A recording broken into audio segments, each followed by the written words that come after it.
A hop, skip and a jump from Australia is the city of Boston, where a mere 24 hours in a plane, barring flight delays, will get you there safely. With my bags packed, I was ready to go and explore a new city.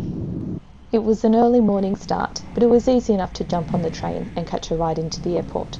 More on public transport later. After that, it was time to settle into my flight. Landing at Los Angeles, there was the attendant chaos that comes with transferring flights, but all went very smoothly, and I was soon on my way to Boston.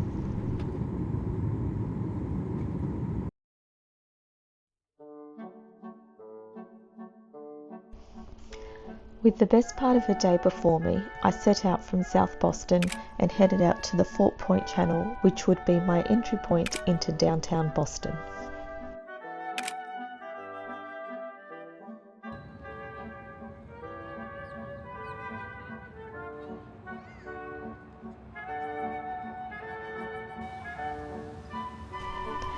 Wending my way through the streets, I came across Chinatown. It was established in the 1890s and is one of the most populated areas of Boston.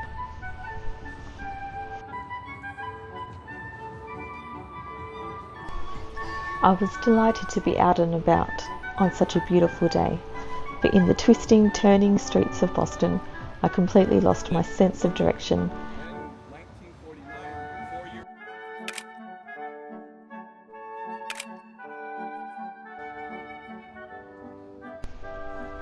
Having picked the entirely wrong direction to travel, I stumbled across Union Park, a quaint little square and a calming oasis for my nerves, which was much needed as I was rather frazzled by this stage.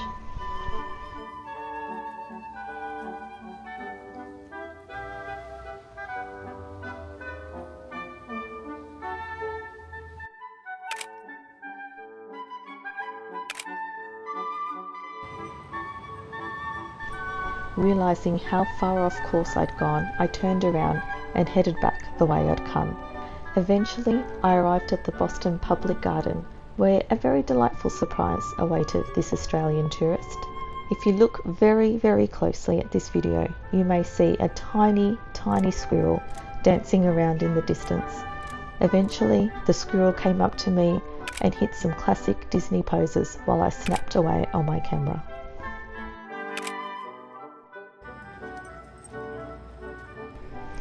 Refreshed by some downtime at the park, I was soon wandering the streets of Boston again, and my attention was caught by a magnificent Gothic steeple.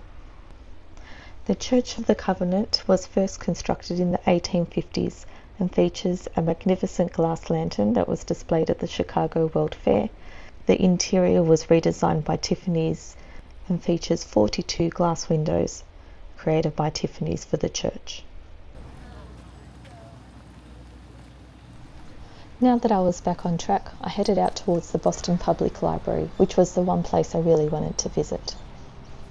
I'd seen a few pictures online, but really nothing could prepare me for the grandeur of the inside of this building.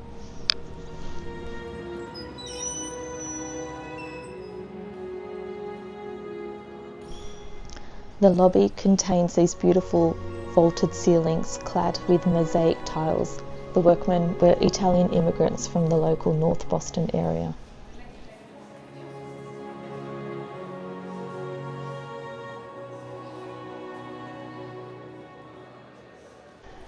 The beautiful murals in the gallery were created by a French artist who painted them on Belgian linen and then simply shipped them off to Boston.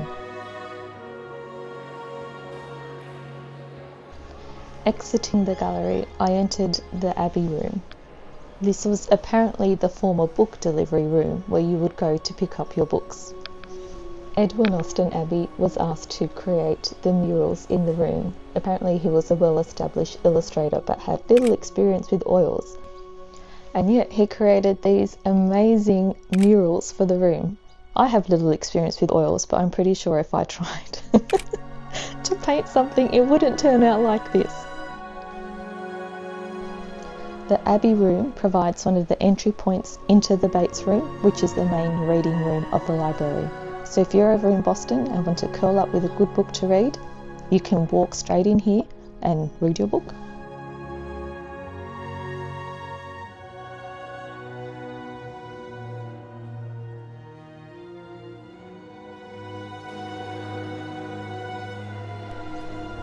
I had glimpsed the internal courtyard a number of times through the windows and eventually found myself in that part of the library.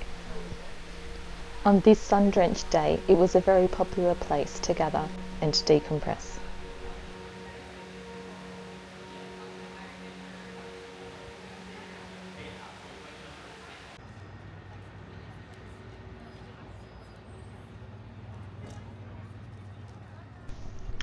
After exiting the library, I looked to my left and saw the Old South Church in Boston.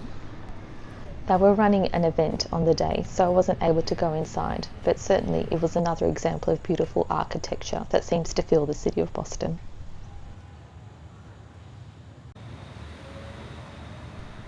After this, it was on to Boston Common, America's oldest park and established in 1634.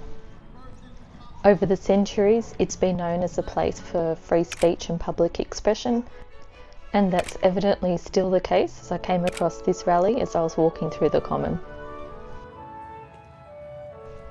From Boston Common, you get a wonderful view of the Massachusetts State House with its distinctive golden dome.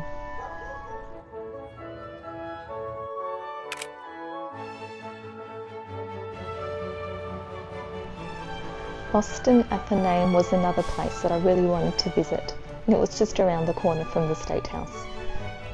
Stepping through its bright red doors, this building is part private library and art museum.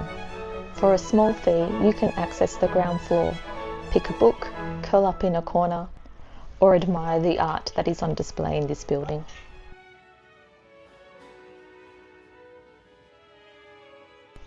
I curled up in this cosy corner overlooking a historic graveyard and rested my weary feet.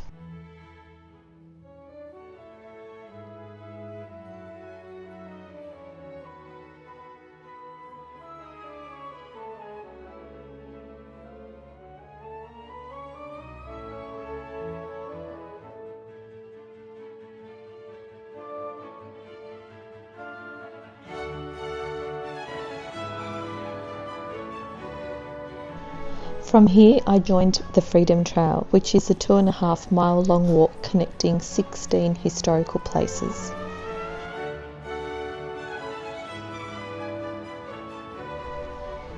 This took me past the King's Chapel and then its associated burial ground. This was the first Puritan burial space in the city of Boston and contains some notable figures over the years of the history of the city.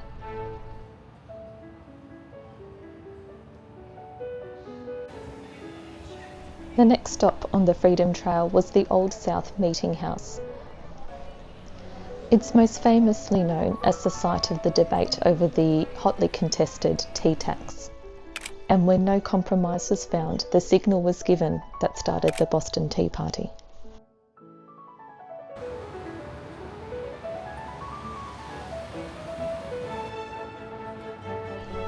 I wrapped up my Boston adventure with a brief stop at Faneuil Hall, and then on to Quincy Market behind, where I looked around for a spot of ice cream.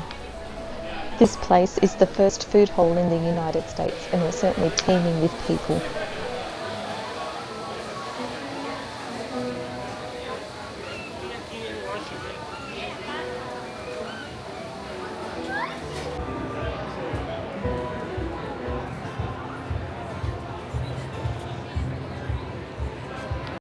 After a somewhat disastrous attempt to use what Boston calls its public transport system, I eventually made it back to my hotel.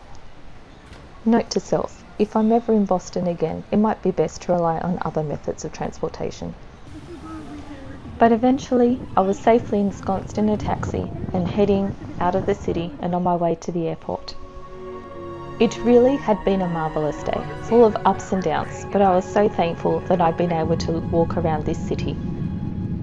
And as my plane flew out into the proverbial sunset, I said a final farewell to the city of Boston.